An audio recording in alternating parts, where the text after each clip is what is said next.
आशा को मिलने वाली प्रोत्साहन राशि के बारे में आज हम लोग जानेंगे कि किस काम के लिए आशा को कितना इंसेंटिव दिया जाता है। तो चलिए सबसे पहले जानते हैं। यहाँ पर नंबर 1 है ये, और ग्राम स्वास्थ्य एवं पोषण दिवस में लाभार्थियों को प्रेरित करने एवं उपस्थित रहने पर यहाँ पर प्रदान किए जाते हैं 200 रुपये।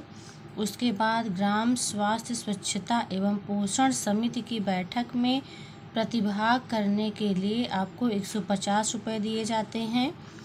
फिर है इसके बाद आशाओं को CSC PSC पर मासिक बैठक में भाग लेने हेतु यात्रा व्यय आपको दिया जाता है 150 रुपये।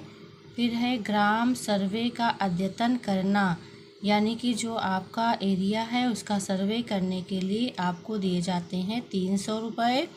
इसके बाद ग्राम स्वास्थ्य एवं सूचकांक रजिस्टर का अद्यतन व जन्म मृत्यु पंजीकरण हेतु सहायता करने पर आपको दिए जाते हैं 300 रुपये। टीकाकरण हेतु बच्चों का ड्यू लिस्ट बनाना एवं मासिक आधार पर अद्यतन करने पर आपको दिए जाते हैं 300 रुपये। उसके बाद ANC लाभार्थियों की सूची बनाना एवं मासिक आधार पर अद्यतन करने पर भी आपको 300 रुपये की धनराशि दी जाती है। 300 रुपये का इंसेंटिव आपको दिया जाता है।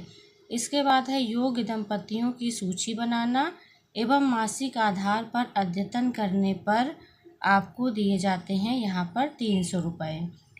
इसके बाद है आशाओं को प्रत्येक माह क्लस्टर बैठक में निर्धारित सत्र में प्रतिभाग करने हेतु आपको दिए जाते हैं 100 रुपये।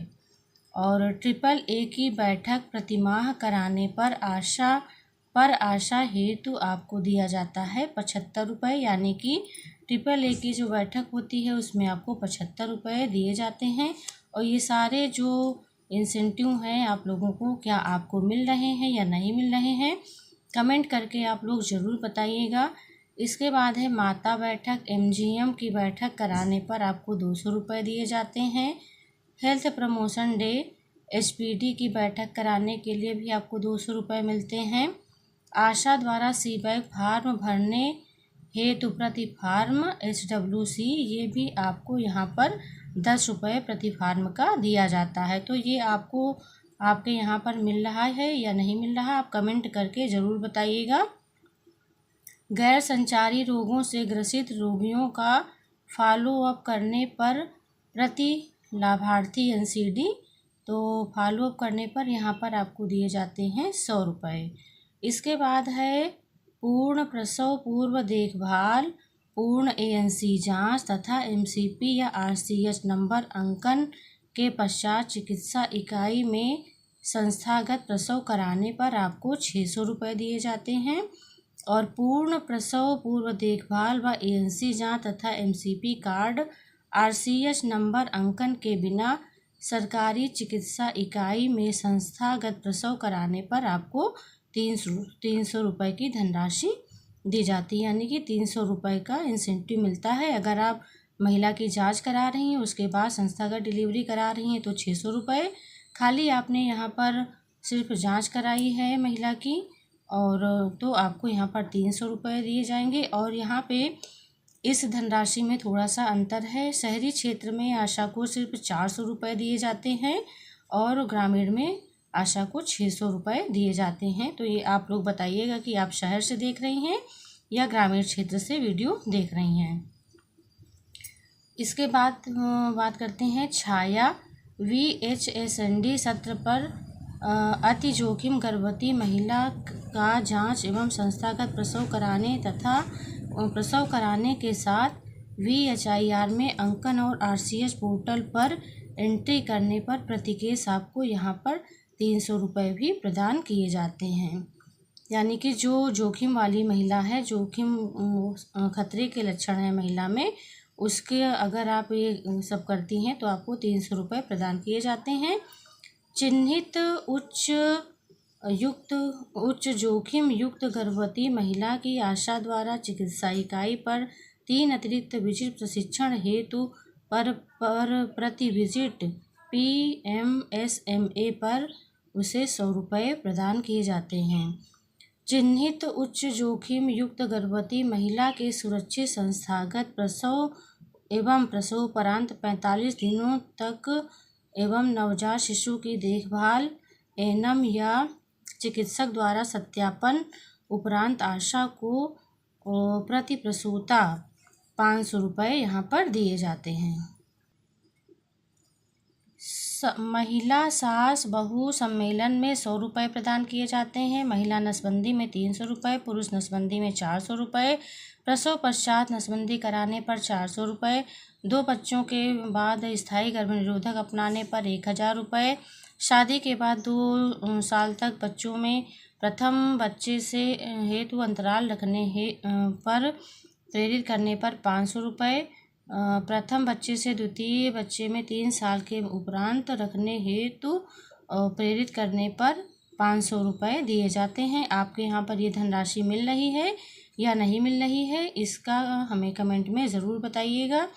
और लाभार्थी को PPIUCD लगवाने जाने हेतु 150 रुपये, लाभार्थी को शकुन किट वितरित करने के लिए 100 रुपये, लाभार्थी का स्वास्थ्य इकाई पर ले जाने एवं त्रैमासिक गर्भनिरोधक इंजेक्शन अंतरा लगवाने पर प्रति लाभार्थी आपको 100 रुपये की इंसेंटिव जो है यहाँ पे भी मिलता है।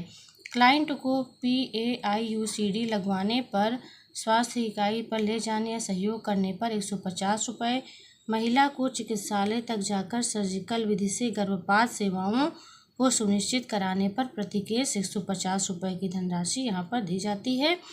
और महिला चिकित्सालय तक जाकर मेडिकल विधि से गर्भपात सेवाओं के उपरांत 3 बार फॉलोअप करने पर 225 रुपये का इंसेंटिव आपको मिलता है। इसके बाद है ग्रह आधारित नवजात शिशु की देखभाल यानी कि HBNC के दौरान आपको जो है तीसरा 7वां 24 घंटा तीसरा 7वां दिन भ्रमण करने पर प्रति लाभार्थी 150 रुपये। फिर ग्रह आधारित नवजात शिशु की देखभाल HBNC की विजिट 14वें 21वें 28वें 42वें दिन पूरी करने पर आपको यहाँ पर 100 रुपये की धनराशि दी जाती है। तो टोटल HBNC का आपको 250 रुपये दिया जाता है। ये आप यहाँ पर आपको मिल रहा है या नहीं मिल रहा है, ये हमें आप कमेंट में ज़रूर बताइएगा। इसके बाद है स्वयं बच्चों को NRC में संदर्भन करने पर प्रति बच्चा 50 रुपये, स्वयं बच्चों को NRC से छुट्टी के पश्चात 4 फॉलोअप करने पर 25 प्रति फॉलोअप यानी कि 100 रुपये यहाँ पर आपको दिए जाते हैं।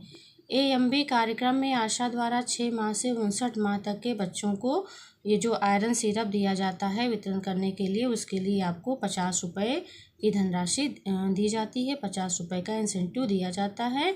इसके बाद है नवजात शिशु के प्रत्येक गृह भ्रमण HBYC, अगर HBYC की ट्रेनिंग आपकी हो गई है, HBYC की ट्रेनिंग आपकी हो गई है, 3 6वें 9वें 12वें 15वें माह पूर्ण होने पर प्रति शिशु हेतु 50 रुपये का इंसेंटिव आपको मिलता है। गर्भवती एवं धात्री माताओं की मासिक बैठक माह में 3 बैठक करने के उपरांत त्रैमासिक आधार पर दी जाने वाली धनराशि माह, ये यहाँ पर आपको 100 रुपये का इंसेंटिव जो है वो धनराशि मिलती है। 5 साल से कम उम्र के बच्चों के परिवारों को IDCF के लिए प्रेरित करने पर आपको 100 रुपये की धनराशि दी जाती है। तो ये हमारा पार्ट 1 है। पार्ट 1 में आपको इतने सारे जो ये इंसेंटिव हैं ये हर कार्य के लिए प्रदान किए जाते हैं। अब आप लोग इसको देख लीजिएगा कि आपके यहाँ पर कौन कौन सी धनराशि आपको दी जा रही है या नहीं दी जा रही है, आप कमेंट करके ज़रूर बताइएगा। और जिस भी चीज़ की धनराशि अगर नहीं दी जा रही है तो वो भी लिखना, अगर दी जा रही है तो वो भी लिखना। सारी बातें आप कमेंट में ज़रूर बताइएगा। तो आपका ये जो इंसेंटिव का ये प्रारूप है ये फर्स्ट पार्ट है और ये फर्स्ट पार्ट यहाँ पे कंप्लीट हो गया है। इसका सेकंड पार्ट भी हम आप लोगों को देंगे और आपको अपने कार्यों के बारे में पता होना चाहिए, साथ ही ये पता होना चाहिए कि आपको काम करती हैं तो आपको हर काम के लिए किसका कितना इंसेंटिव मिलता है।